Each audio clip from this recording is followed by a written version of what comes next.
Well, if getting rich sounds like a good idea this morning, you want to listen to this. We are joined this morning by a man who has spent the last quarter century studying the thought processes and the attitudes of world-class performers.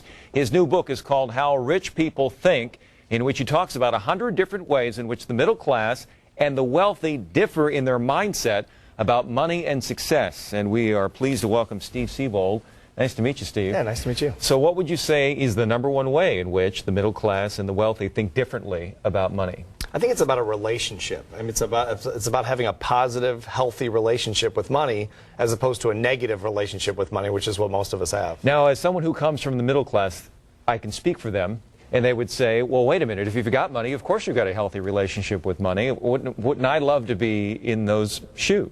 It's the chicken or the egg, right? Yeah, exactly. You nailed it. Right. I think it's almost like most of us have a relationship with money like a bitter divorced person has with relationships, new relationships. And what's the chance of them succeeding in a new relationship when they're thinking people are out to get me, it's negative, I'm never going to give my heart away again, and that type of thing. And that's, I think, how most of us approach money. Safe to say that if you are in a situation where you have a job, which most people are, and they work for an employer, that the dynamic of that relationship is such that you would not be hired unless it was more, I think, more profitable for the employer than for you, because otherwise, what's the point in hiring you?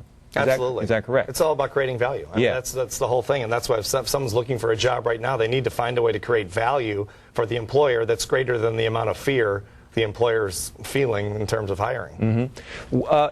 If you're in a situation, though, where you're working check to check and you're barely covering your bills, how do you begin to think about breaking that cycle to do something that will create more wealth for you, that will get you beyond the check-to-check stage? That's the hardest part, no question. That's why I wrote this book. I think study the differences in thinking between the middle class and the wealthy class, the world class, and start to adopt those beliefs, those philosophies, and those habits, and things start to change a little over time.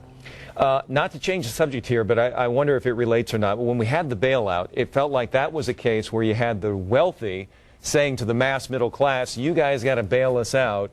And in a sense, it's like, well, wait a minute, you guys are supposedly the robber barons here that made these choices and took the risk and whatnot, calculated risk. Why aren't you prepared to lose? Why does it have to be always a win-win? And now you want the people that have just been conservative and saving as a collective to bail you out. I would agree with that completely. I mean, what they've explained to me is that some of the companies just had to, for the infrastructure, the economy had to be bailed out. I disagree with the bailout stuff, absolutely. It's interesting to hear you say that. You let the market work. Let the market do what it's always done. I mean, the millionaires, you could take all their money, and in 12 months, they'd have it all back anyway. And why is that?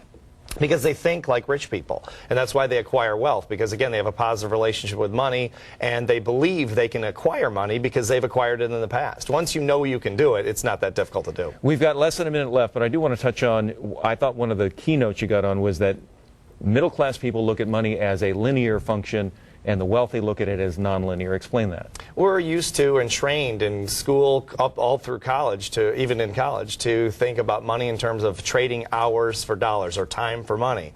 And the rich don't get rich that way. The rich get rich in nonlinear terms. In other words, they use the compounding effect and their contacts and their credibility and their knowledge to leverage money as opposed to earn money the difficult way, which in terms of labor. I read as much as I could of the book last night. It is an easy read. I highly recommend it. And I love the way you've broken it down into really short chapters that are on specific points about the differences in thought, and it's 100 of them.